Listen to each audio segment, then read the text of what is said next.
Ibn al-Qayyim wrote in one of his books, Shifa al-Alil, he says that sometimes people say, what is the wisdom of Allah creating Iblis? What is the hikmah in the creation of Iblis? And of what he says in his book is that Allah subhanahu wa ta'ala in His mercy, He manifested evil in a personality, in an entity. If Allah Azza wa Jal had willed, evil would not be in a particular entity. The fact that it is an entity, it actually makes you more conscious. It makes you more aware. You know what to fight. Fight shaitan. Inna shaytana lakum aduwwun. Allah says, shaitan is your enemy. فَاتَّخِذُوهُ عَدُوًّا. Take him as your enemy.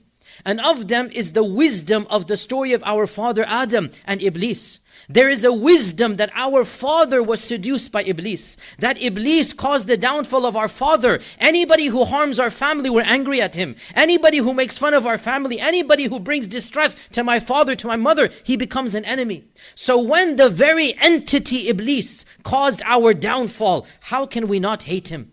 How can we not despise him? Our biological father was harmed by Iblis, was kicked out of Jannah because of Iblis. How could we not have an animosity? It is Allah's wisdom that that very entity is alive right now. The same Iblis, not just his descendants, the same Iblis that did what he did, that is our enemy. And we have to be careful about taking him as a friend instead of an enemy. And Allah subhanahu wa ta'ala mentions, of course, the story of Adam in half a dozen verses, to half a dozen times in the Quran. We need to think, why is the story of Adam mentioned so many times? The story of Iblis and the seduction of Iblis so many times? Because Allah wants us to know the reality of Iblis. He lied to our father Adam. He lied to him straight to his face. And he said, Allah has told you to not eat of this tree because Allah did not want to give you everlasting life. Blatant lie.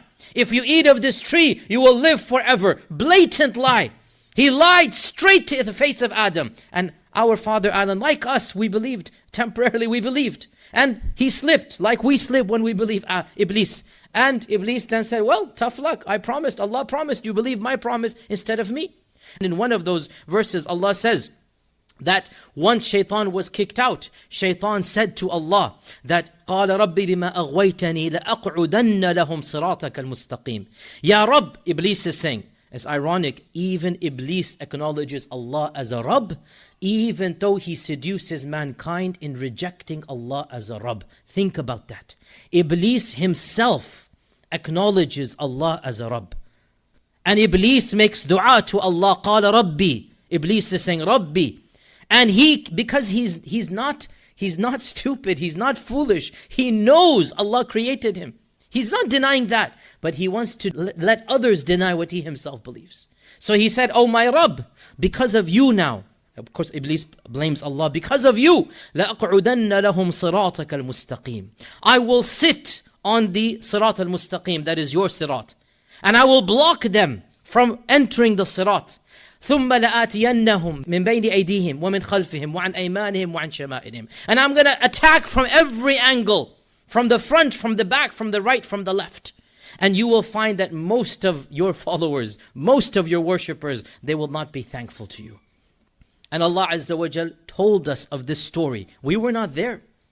But Allah preserved the anecdote of the beginning like He narrated to us the anecdote of the future so that we know who Iblis is.